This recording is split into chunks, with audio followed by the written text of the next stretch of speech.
Hello and welcome to day 42 of the 1000 Days of Nocode Challenge. Imagine you go to Amazon and you do not have a search functionality. Imagine having a long list of posts, users, or items shown in a repeating group in your app and needing to find something specific.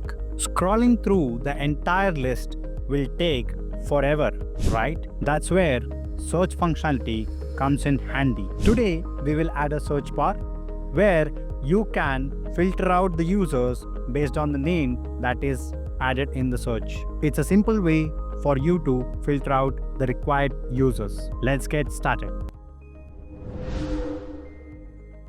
Now, to build a search functionality, we will use an input box. Add it over here. And let's say search by name.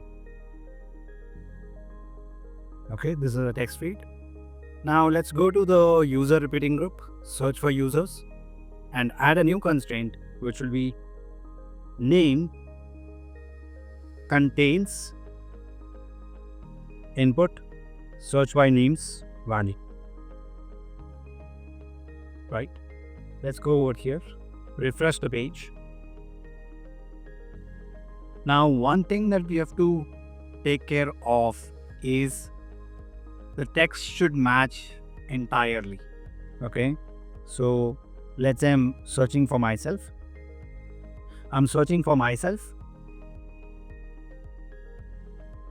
So whatever matches RIT will come here, right? Support, it will come.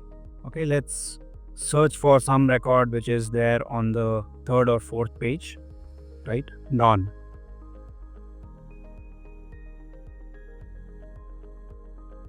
Right? So you can search by any name here, okay?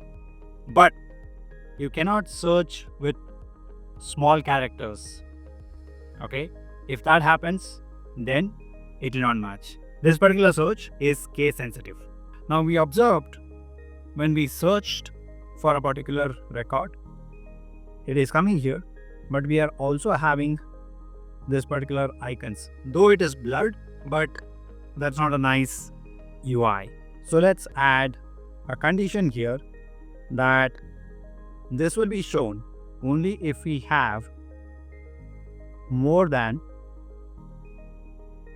10 number of users, greater than 10.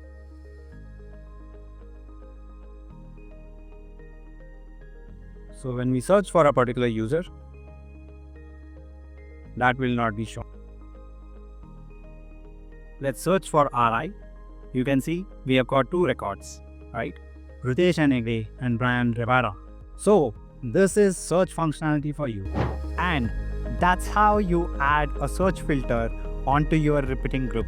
We just saw the search functionality for name, but we could use it for any of the fields in any of the data types. With this feature, user can type in the keyword and instantly filter the list to find the exact matching record. Take some time to test this out yourself and see how it enhances your app.